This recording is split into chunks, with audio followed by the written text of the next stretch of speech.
लोकसभा चुनाव को लेकर पूरे देश में सरगर्मियां इस समय जोरों पर हैं और जितने भी राजनीतिक दल हैं वो अपनी तैयारियों में जुटे हुए हैं। प्रयागराज की बात करेंगे, इस समय इलाहाबाद संसदीय क्षेत्र सीट में है और ये मुट्ठीगंज का इलाका है। मुंशीराम की इसको बगिया कहा जाता है और यहाँ के जो वोटर हैं, स्थानीय नेता हैं, राजनीतिक दल के लोग हैं, बीजेपी और कांग्रेस के जो वरिष्ठ नेता हैं यहाँ मौजूद हैं और पार्षद जी मौजूद हैं। हम बात करेंगे कि इस बार के 2024 लोकसभा चुनाव में क्या मुद्दे हैं और किस आधार पर लोग अपना प्रधानमंत्री चुनेंगे। आइए जी जी जी, क्या नाम है सर आपका? पंडित अशोक शर्मा। क्या कहेंगे इस बार के लोकसभा चुनाव को लेकर? देखिए, ये चुनाव बहुत महत्वपूर्ण है। 5 साल में एक बार आपको अपना प्रधानमंत्री चुनने का मौका मिलता है। इस समय देश की जो परिस्थितियां हैं उसको देखते हुए हम लोग ये कहेंगे कि अपने मत का प्रयोग अवश्य करें। आप चाहे जिस पार्टी के हों, लेकिन मत देने जरूर जाएं। मत उसी को दीजिएगा जो आपको सुयोग्य, कर्मठ एवं ईमानदार लगे। ऐसे प्रत्याशी को न चुनिएगा जो चुनाव जीतने के बाद घर जाके बैठ जाएं। अतः हम आप लोगों से आग्रह करते हैं कि अपने मत का प्रयोग जरूर करें। धन्यवाद। किस पार्टी, किस नेता को मान रहे हैं किस बार? देखिए, अब की बार कांग्रेस और भाजपा एक गठबंधन और एक इंडिपेंडेंट चुनाव लड़ रहे हैं। 2 पार्टियों का चुनाव है। आपका समर्थन किसे है? देखिए, दोनों बार या 400 बार हारने वाला कि 400 बार जीतने वाला? देखिए, हमारा समर्थन, अभी हम चुनाव को देख रहे हैं, कौन प्रत्याशी कर्मठ ईमानदार है उसको हमारा मत जाएगा। इलाहाबाद संसदीय सीट से जो इंडिया गठबंधन के उज्जवल रमण सिंह हैं उनकी दावेदारी है और बीजेपी से भी जो हैं पंडित केसीनाथ त्रिपाठी के पुत्र हैं। ऐसे में लड़ाई, अब बोल रहे हैं कि कांटे की टक्कर है, तो क्या कहेंगे? कांटे की टक्कर है, निश्चित तौर पे हम आपको बताना चाहते हैं कि बहुत कांटे की टक्कर है। कोई जीत सकता है, कोई हार सकता है। क्यों कि कुंवर साहब जो उनके पिताजी हैं वो कई बार के विधायक रहे हैं, सांसद भी रहे हैं। उनकी पकड़ अपनी जगह है और पंडित केसरीनाथ त्रिपाठी कई बार के विधायक रहे हैं, गवर्नर रहे हैं। उनकी पकड़ भी अपनी जगह है। लेकिन बीजेपी के लोग कह रहे हैं कि जमानत जब्त होने जा रही है। ऐसा संभव नहीं है। ऐसा संभव नहीं? क्या कहेंगे भाई साहब, क्या नाम है? इरशादुल्ला। क्या कहेंगे कि बीजेपी के लोग कह रहे हैं कि इस बार जो है 400 पार और इलाहाबाद जो संसदीय सीट है ये कह रहे हैं कोई टक्कर नहीं है। अब की है तड़ी पार। झूठों ने झूठों से कहा है सच बोलो, झूठों ने झूठों से कहा है सच बोलो और सरकारी ऐलान हुआ है सच बोलो। घरों में है झूठ की मंडी और दरवाजे पे लिखा है सच बोलो। ये झूठे थे, झूठे हैं और झूठे ही रहेंगे, क्योंकि इनकी राजनीति सिर्फ नफरत की राजनीति है। इनका काम है सिर्फ हिंदू को मुसलमान से लड़ाओ, मुसलमान को हिंदू से लड़ाओ, जात को जात से लड़ाओ, धर्म को धर्म से लड़ाओ। ये विकास की बात नहीं करेंगे, विकास पे वोट नहीं मांगेंगे। अभी इनका आज मैनिफेस्टो जो जारी हुआ है उसमें क्या है? उसमें तो ऐसा लगता है कि ब्रिटिश गवर्नमेंट की बू आ रही है। और कांग्रेस का जब मैनिफेस्टो जारी हुआ है उसमें आम आदमी से लेके और सबसे निचले स्तर तक इंसान की उसके अंदर बात कही गई है। और ये मछली की बात कर रहे हैं, चिकन की बात कर रहे हैं, ये मुद्दे की बात नहीं कर रहे हैं। अरे तुमने किया क्या इस 5 साल के 10 साल के अंदर, उस पर बताइए ना। आप तो खाली जहाँ जगह नफरत की बात, हमने इतने को मार दिया। अभी योगी जी कह रहे थे कि मुख्तार को मारा, ये मारा। अरे मारने पे खुश वो होता है जो गिद्ध होता है, गिद्ध। वो जब कोई मरता है तो खुश होता है। तो समाज के अंदर नफरत की राजनीति नहीं होना चाहिए, जोड़ने की बात होना चाहिए। नफरत को ख़त्म करो। और जो नफरत की राजनीति जो कर रहा है वो देश को बांटने का काम कर रहा है, देश को जोड़ने का काम नहीं कर रहा है। हिंदू को मुसलमान से जोड़ो, और जोड़ने का ये कोई भारतीय जनता पार्टी का विधायक हो, सांसद हो या कोई आम कार्यकर्ता हो, सिर्फ वो तोड़ने की बात करेगा, देश को जोड़ने की बात नहीं करेगा। अगर ये देश को देखिए, हमारा देश एक पुरानी सभ्यता से चला आ रहा है, हिंदू मुसलमान साथ में रहे हैं और साथ में खाए पिए, होली हो, दशहरा हो या ईद हो, बकरीद हो, रमज़ान हो, एक दूसरे के घर जाते थे, एक दूसरे को समझते थे, एक दूसरे से मोहब्बत करते थे। आज भारतीय जनता पार्टी ने क्या किया? ये नफरत की राजनीति कर रहे हैं, पूरी तरीके से नफरत की राजनीति है ये। तो जो 400 पार का नारा दे रहे हैं, कितना सार्थक मान ये तड़ी पार है, तड़ी पार। अब की जैसे लोग जो है हरिद्वार नहाने जाते हैं ना, हरिद्वार नहाने ना जाएं, जितने पापी हैं, जो पाप करे हुए हैं, वो भारतीय जनता पार्टी ज्वाइन कर ले और वहीं से उनका सारा पाप धुल जाएगा। क्योंकि ये इन्होंने अभी इलेक्टोरल बॉन्ड में ये किससे चंदा लिए हैं? गौ माता की जो स्लॉटर चला रहे हैं बड़े बड़े लोग, उनसे चंदा लिया है, चाइना से चंदा लिया है, पाकिस्तान से चंदा लिया। किसकी बात करोगे? ये पूरी तरीके से भ्रष्टाचारी थे, भ्रष्टाचारी हैं, भ्रष्टाचारी रहेंगे। इनका काम है देश को लूटना, देश को कमज़ोर करना, देश को खोखला करना और आपस में एक दूसरे को लड़ाना, सत्ता में बने रहना और मलाई खाना। लेकिन जो विपक्ष के लोग हैं, ईडी जो है कार्रवाई उन्हीं के खिलाफ करी भ्रष्टाचार को लेकर के। ईडी किसकी है? ईडी, अरे हम बता रहे 25 नेता जिनके ऊपर ईडी, सीबीआई, तमाम लोगों की जांचें चल रही थी और तमाम लोग जेल जाने वाले थे, लेकिन उन्होंने क्या किया? भारतीय जनता पार्टी ज्वाइन कर लिया। अभी परसों की बात है, जिसके ऊपर 21 मुकदमे बलात्कार के और अपराधी, लूट, डकैती तमाम मुकदमे थे, उसको इनकाउंटर में लिस्टेड था। परसों जाके भारतीय जनता पार्टी के यहाँ खड़ा होकर सिलेंडर कर दिया कि हमको भारतीय जनता पार्टी ज्वाइन कर देते हैं, समाप्त हो गया सब। अब उसको पुलिस नहीं, उसको परसों तक इनकाउंटर लिस्टेड में नाम था। तो भारतीय जनता पार्टी क्या करेगी? वो सिर्फ और सिर्फ फर्जी बात करती है।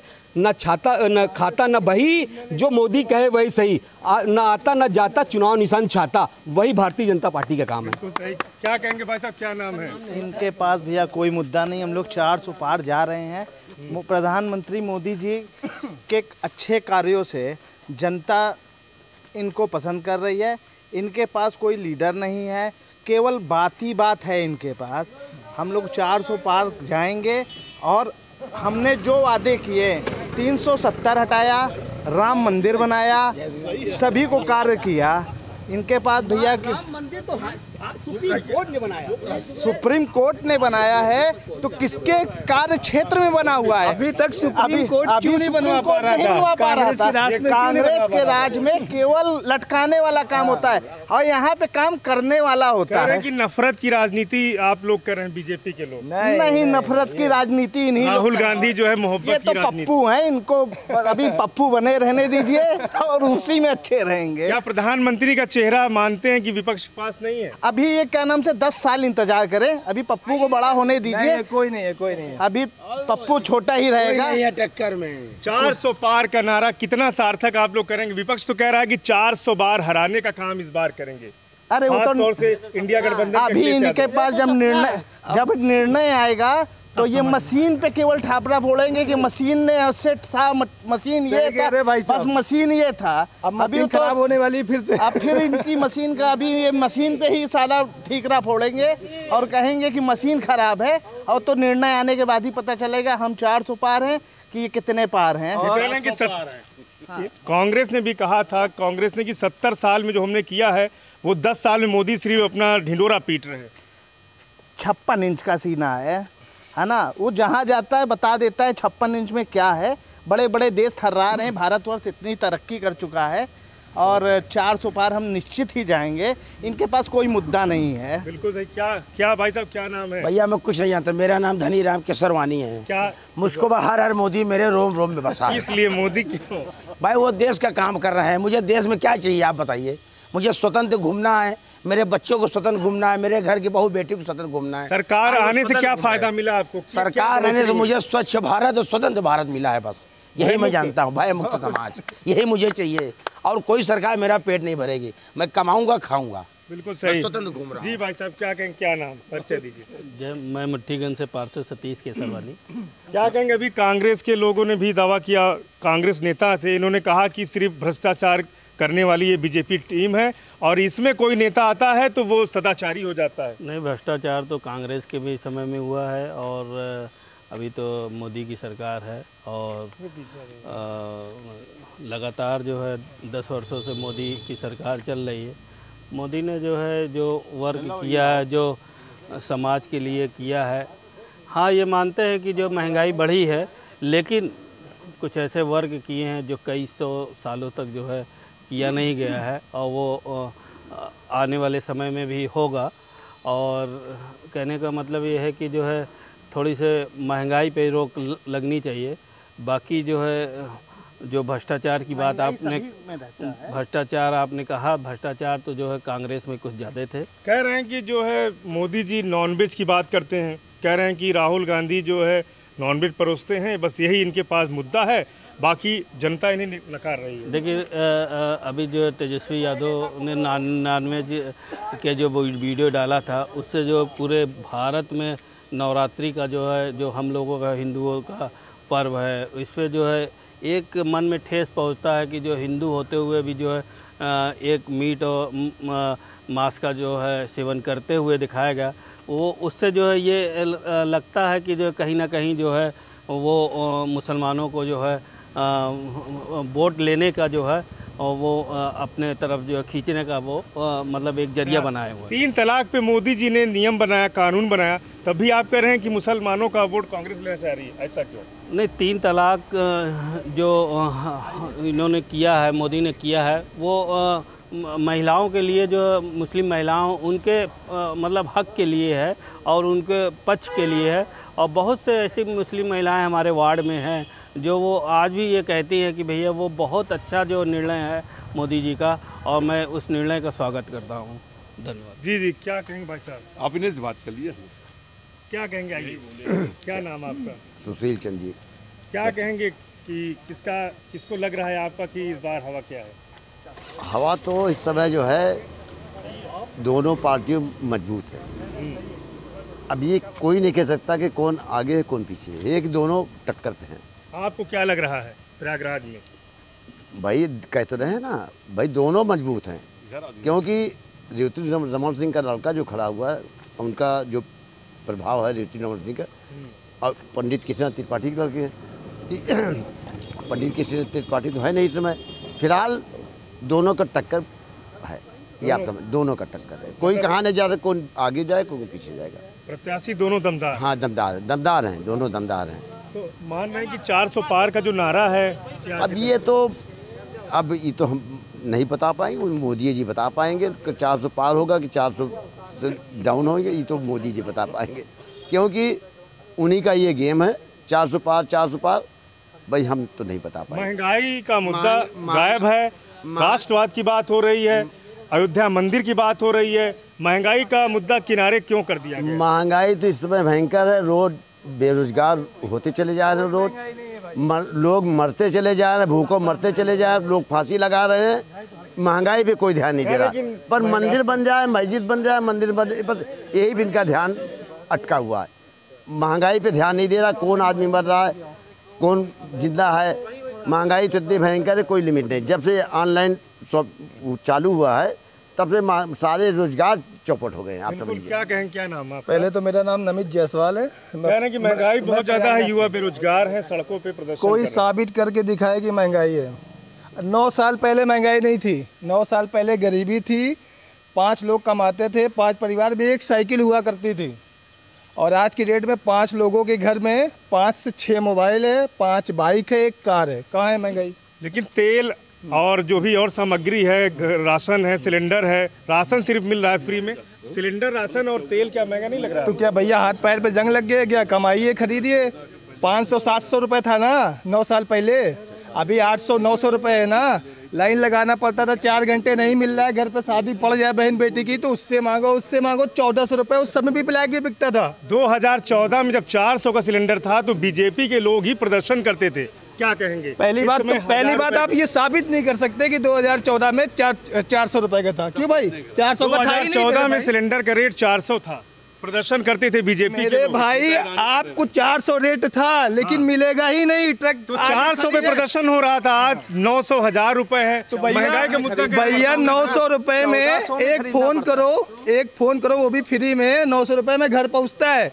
एक महीने में 12 मिलता है। और रोजगार की अगर बात करें तो कांग्रेस और इंडिया गठबंधन का मानना है कि बेरोजगारी बहुत बड़ी, लड़कों को प्रदर्शन करना पड़ा छात्रों को। कोई नहीं बेरोजगारी है भाई। लीक जैसे मामले हुए हाँ, सामने। वो तो हर मामले में हर साल हर वर्ष हुआ है। क्या कांग्रेस के राज में नहीं हुआ है क्या? बुलडोजर से घर भी तो और योगी जी की तो बातें न करो, वो तो भगवान है कि ये डरवा करके जो है बुलडोजर चलता है। नहीं, डरवा के नहीं चलते हैं। डर उन्हीं के ऊपर रहता है जो भ्रष्टाचारी रहते हैं।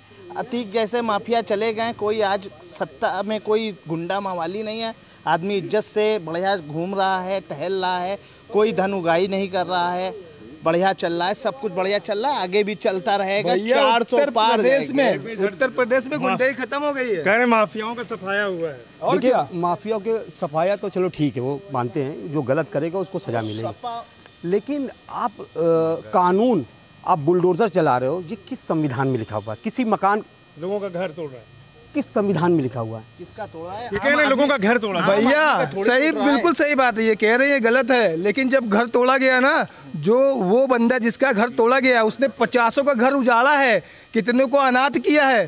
तो योगी जी ने जो किया है ना, इससे दहशत फैल गई कि दोबारा जो गुंडे हैं ना, गुंडे वो खत्म हो गए, ठीक है। और ऐसा ही नहीं है कि केवल मुसलमान के ही ऊपर बुलडोजर चला है, हिंदू के ऊपर भी चला है, गुंडे के ऊपर चला है। जो गलत काम करेगा उसके ऊपर बिल्कुल चलना चाहिए, करेगा उसके ऊपर बुलडोजर। हम तो कह रहे गलत करें, लेकिन ये कानून में कहाँ लिखा हुआ? मैं कानून की बात कर रहा हूँ, ये बुलडोजर की। हम कह रहे बुलडोजर चला है, अरे डर क्यों रहे? लेकिन कानून संविधान में कहाँ लिखा हुआ है? सारे अपना ही, मतलब अपना ही कानून, अपना संविधान बना के आप किसी के ऊपर गिराए? मैं कहीं लिखा तो होगा ना कि इनका मकान गिराया जाए। जज न्यायालय कुछ तो है कि गुंडई के बल पे किसी का मकान गिरा दिया जाए। हम कह रहे जो कह रहे आम आदमी का नहीं गिराया जाता। हम कह रहे मैं संविधान की बात कर रहा हूँ, लोकतंत्र की बात कर रहा हूँ। कहीं लिखा है? भाई साहब का गिरा क्या? कहीं गिरा है? भाई साहब कहीं से गलत नहीं है तो इनका गलत क्यों चलेगा भाई? तो गिर जाएगा भाई साहब का भी, गरीब का मकान और तो किसी का नहीं गिरा रहा है। उनके कत्ल पे मैं चुप था, मेरा नंबर अब आया। उनकी कत्ल पे मैं चुप था, मेरा नंबर अब आया। उनकी कत्ल पर मैं चुप था, मेरा नंबर अब आया। और मेरी कत्ल पे ये चुप है, अगला नंबर इनका है। सबके साथ होगा, जितने भी हैं, कोई बचेगा नहीं। ये कह रहे हैं कि आपके साथ हो सकता है। लेंगे बारी बारी, ये सरकार सबकी लेगी बारी बारी, कोई छूटेगा नहीं। अभी भले ही धर्म की चाशनी, धर्म का नशा करे हुए हैं, लेकिन देश धर्म से नहीं, देश संविधान से, लोकतंत्र से, मोहब्बत से, भाईचारे से चलता है, प्रेम से चलता है। और ये देश प्रेम का है, सद्भाव का है, करुणा का है। लेकिन भारतीय जनता पार्टी में न करुणा न भाईचारा है, कुछ नहीं, सिर्फ नफरत है। भैया अगर करुणा भाईचारा ना होता ना, तो ये पूरी ऑल ओवर जो इंडिया की पब्लिक पागल नहीं है कि एक तरफा दे के जिता रही है।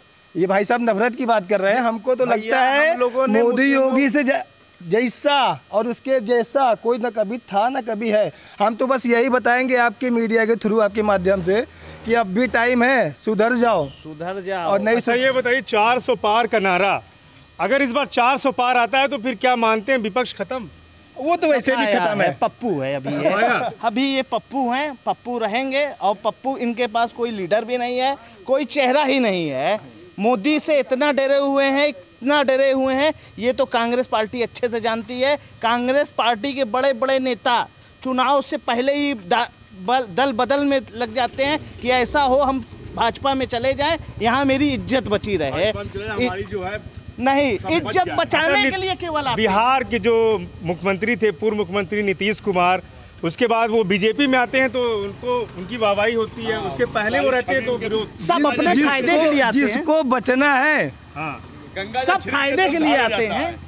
ईडी का डर मान रहे हैं कि नहीं, कि ईडी का कहीं ना कहीं गलत करेंगे, इनके क्या भी ईडी जाएगी, आपके यहाँ भी ईडी जाएगी, हमारे यहाँ भी ईडी। बीजेपी के नेताओं के ऊपर ईडी का प्रकोप नहीं देखने को मिलता। नहीं, ऐसा नहीं है। हिंदुओं बुलडोजर जाने की जरूरत नहीं है। बुलडोजर, भाई साहब ने बहुत बढ़िया बात कही है। जाने की जरूरत भाई साहब ने कही है।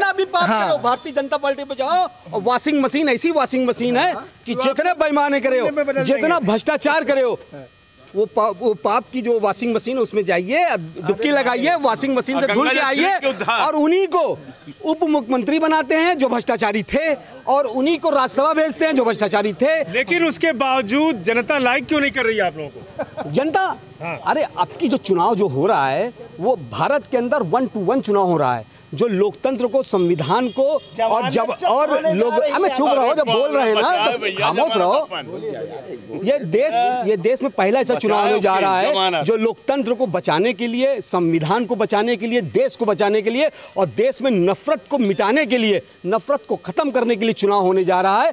और जितने भी लोग हैं अभी आपके सामने नजर आएगा, जब चुनाव के करीब होंगे तो आपको देखेंगे कि किस तरीके से इंडिया गठबंधन का ग्राफ बढ़ेगा। क्योंकि देखिए देश हमने आपका कोई प्रधानमंत्री का चेहरा नहीं है, ऐसा क्यों? देखिए हमारे यहाँ प्रधानमंत्री के जो चुनाव के बाद वो तय होता है कि कौन प्रधानमंत्री होगा। कोई है ये नहीं है, क्योंकि आपको मैं कह रहा हूँ कि आप राहुल गांधी जी को मान रहे हैं प्रधानमंत्री का चेहरा। देखिए तड़ी पार जिनके ऊपर तड़ी पार थे और आज भी तड़ी पार है और कल भी तड़ी पार रहेंगे। और जो लोकतंत्र को तड़ी पार हैं, जो है संबोधन दे रहे हैं। तड़ी पार कौन? जुमला कोई नहीं है, इनके पास मुद्दा ही नहीं है, इनके पास कोई मुद्दा नहीं है। ये तड़ी पार बनाए चाहे जो बनाए, इनके पास कोई चेहरा ही नहीं है। इनके राम मंदिर का मुद्दा कितना गूंजेगा इस बार? अरे जय श्री राम का नारा है, 400 हमारा है, ये कहीं नहीं रहेंगे। 80 में से 40 सीट में जमानत जब्त होने जा रही है। बस ये पप्पू को अपना बढ़ाएं, थोड़ा पप्पू बड़ा हो जाने दीजिए। अभी ये 10 साल दूर हैं, 10 साल। इंडिया गठबंधन सपा से हुआ है, कितना मान रहे हैं कि समाजवादी पार्टी के थोड़ी बढ़ोतरी? चोर मौसेरे भाई सब एक हो जाएंगे, तब पर भी मोदी को कुछ नहीं कर पाएंगे। मोदी फिर से 400 पार जा रहे हैं और इनके पास कोई मुद्दा ही नहीं। कह रहे हैं कि 400 पार जा रहे हैं लास्ट सारे। अजय बताइए, मौसेरे भाई चोर पहुंच तो गए। एक उतना 200 कुछ कांग्रेसी भारतीय जनता पार्टी में अभी शामिल हुए हैं। अभी लिस्ट देखिए, और कितने जो भी हैं वो जितने लोग हैं सबके ऊपर ईडी की, सीबीआई की, इनकम टैक्स की, सबके ऊपर रेड थी, सबके ऊपर जांच थी, सब जेल जाने वाले थे और सब भारतीय जनता पार्टी में ज्वाइन करा के सब पाक साफ होके अब चुनाव लड़ रहे हैं। इनके पास ऐसी वॉशिंग मशीन है, सब धुल जाते हैं, सब पाप धुल जाते हैं। क्या कहेंगे भाई साहब? पार्षद जी लास्ट कमेंट दीजिए, क्या कहेंगे? अब ये कह रहे कांग्रेस के लोग कि अगर इनके यहाँ कोई नेता जाता है तो वॉशिंग मशीन की तरह धुल जाता है। नहीं, कांग्रेस के नेता हों या बीजेपी के नेता हों, देखिए मेन चीज़ क्या है कि जो गलत करेगा और उसके साथ जो है ईडी भी जाएगी और भी जो कई जांच है सब जाएगी। लेकिन कहने का मतलब है जो गलत होगा उसके साथ मोदी गलत करेगा। लेकिन अर्थ ये है कि मैं पहले भी यही कहा कि जो है महंगाई पे जो है रोक लगानी चाहिए, चाहे मोदी की सरकार हो चाहे कांग्रेस की सरकार हो। लेकिन महंगाई को जो है, जो पूरे देश में जो है काफ़ी लोग जो है महंगाई के लिए प्रदर्शन कर रहे हैं। मोदी को भी ये सोचना चाहिए कि जो है जो महंगाई है इस पे जो रोकथाम लगाए। लेकिन 10 साल से जो है मोदी की सरकार जो है, मैं मानता हूँ कि जो कई 100 सालों से काम रुका था उस काम को जो है उन्होंने जो है अपने बल बूते पे, चाहे कश्मीर मुद्दा ले लीजिए, चाहे यूपी का जो है मुद्दा ले लीजिए, चाहे गुजरात का मुद्दा ले लीजिए, महाराष्ट्र का मुद्दा ले लीजिए, कई मुद्दों में उन्होंने खुल के जो है काम किया और उनकी वाहवाही हुई। और पूरे देश में चाहे मुस्लिम समाज के लिए हो, चाहे 3 तलाक की बात हो, चाहे 370 की बात हो, अयोध्या का मामला हो या अन्य कोई मामला हो भारत में, जो भारत को नाम ऊंचा किया है मोदी ने किया है। और मैं तहे दिल से मोदी का प्रयागराज में कैसी टक्कर देखने को मिली इलाहाबाद संसदीय की बात करें? देखिए उज्ज्वल रमण सिंह के आने के बाद उज्ज्वल रमण सिंह, देखिए उनके पिताजी जो है रेवती रमण सिंह, क्या मान रहे हैं दोनों लोगों? केसीनाथ त्रिपाठी के बेटे हैं और उज्ज्वल रमण सिंह। ये कांटे की टक्कर रहेगी, क्योंकि जो एक मोदी की जो लहर है, वो मोदी की लहर जो है बहुत तेज़ी से जो है एक सीट पे जो है वो चुनाव लड़ेगी। और जो उज्ज्वल जी लड़ रहे हैं ये अपने पिताजी के जो है दम पे लड़ रहे हैं। और दूसरी चीज़ जो है 4 विधानसभा जो है वो जमुना पार में है यहाँ पे, और 1 विधानसभा दक्षिणी शहर से लगता है। लेकिन जो है ये चारों विधानसभा और एक 5वें विधानसभा यहाँ पे है। तो कहने का अर्थ ये है कि ये कांटे की टक्कर रहेगी और आने वाला चुनाव जो है एक रोचक मुकाबला रहेगा। बिल्कुल सही बात है। पार्षद जी हैं यहाँ पे और इलाहाबाद संसदीय क्षेत्र जो है सीट से यहाँ पर जो है हमने लोगों से राय रखी है। चुनावी चौपाल के जरिए लोगों ने ये बताया है, कांग्रेस के भी नेता थे, बीजेपी के भी वरिष्ठ नेता थे, पार्षद थे, स्थानीय लोग थे, सभी लोगों का मानना है कि इस बार के इलाहाबाद संसदीय क्षेत्र सीट से कांटे की टक्कर होने जा रही है। पंडित केसीनाथ त्रिपाठी जी पश्चिम बंगाल के पूर्व राज्यपाल रहे हैं। ऐसे में उनके बेटे नीरज त्रिपाठी यहाँ से चुनाव लड़ रहे हैं बीजेपी के टिकट पर, लेकिन उज्जवल रमण सिंह के आने के बाद इंडिया गठबंधन, तो कहीं ना कहीं कांटे की टक्कर लोग कह रहे हैं और कांटे की टक्कर यहाँ पर देखने को मिल सकती है। शेष यूपी के लिए प्रयागराज से पवन देव।